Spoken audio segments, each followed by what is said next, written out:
Dajaho yaxshimi ko'pchilik ekranni servatmay har qaysi to'ri cho'lponlar ko'kcha taqib qo'yinglar qarindoshlar.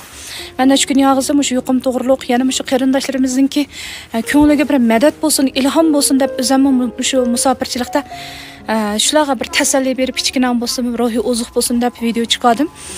Nurg'un qarindoshlarimiz shunda xush bo'ldi. Demak shunaq bir hamda odam degan mehr muhabbatni bek talab qiladi ekan. Mehr muhabbat yetkazib o'tsak, intan bir yaxshi ishkanchu. Demek aş videolarımni ko'rib az bir qism qarindoshlarimiz ayrim xonanda qo'shib gaqilgan bo'ldi. Bu kun baqinib ketdik. 2 kun bo'ldi tuzarak tomoq yemidik. Quruqdan choy baqinib qoldik. Deb yig'lab ketgan hadalarimiz bo'ldi.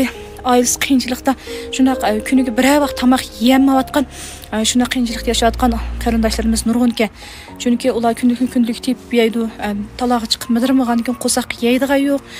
O hammani tayyor qilib turayotir degan bilan shuningga shu pulimiz olmaydi. Uning ustiga bu yuqum deb meva va sayko'ktatning bahosini haddidan ziyoda o'riltiryapti. Ba'zi tijoratchilarda insof degan narsa yo'q ekan. Shuning bilan qanday ular shu sayko'ktat mevchilar ep yemmay qiynab qilayotgan shu qarindoshlarimizninki azobini yetkazish uchun so'zlayapman. Bo'lsa shu to'ri cho'lponlarga meningki shu gaplarimni bir taqitib qo'ygan bo'lsanglar, atrofidagi mayli asos qatlam kadrlar bilan aloqalashamiz. Atrofidagi shu o'zining tavalligidagi shu yuqum mezgilida uyga bekinib qilib qo'zig'iga yeydigan yo'q. Go'sht oyoq tutsin, saymi shu günlük tuxum bilan tamoq etib yeydiganmi, shunga ekirdiganga yenida pulmi yo'q, ishda qiynab qolgan qarindoshlarimizga bo'lsa oz-to'la bo'lsa nozirlikdan yordam qilib qilgansa shunda xush bo'lgan bo'ladi.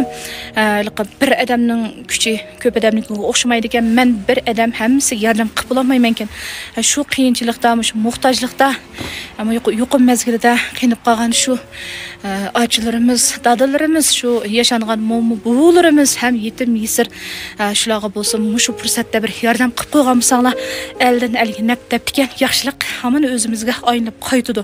Bo'lsa shu qiyinchilik bor qarindoshlarimizga shu to'r cho'lponlari hammalar bo'lsa birlikda hamkorlashib o'zinglarniki shu tavalligidagi shu yuqum mezgilida qiynalib qolgan shu ojizlarga shu fursatda bir yordam qilib yaxshi qilishinglarni umid qilaman.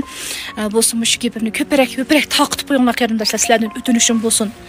Endalik desam ishonmaysizlar, hatto shu bir haftagacha tomoq yemagan oyliklar bor ekan. Bir haftagacha o'ylab yiqqanlar quruqman choy. Sizlar uyda o'xshagan tomoqlarni yeb o'tgan vaqtida u bicharalar qiynalib o'tadi. Uningga mavi supuga bo'lsa yegishganni bek chiqarmanglar, chambaраklaringlarga bek chiqarmanglar. Bu vaqtlik qiyinchiliklar hozir hech kim oshqanmidi, tuyuqsiz bo'lib qoldi. Shunda bo'lib qoldi. Shu oshqa yegan ishganni damlaydigan, yo'g'onchilik qiladigan zaman ketdi.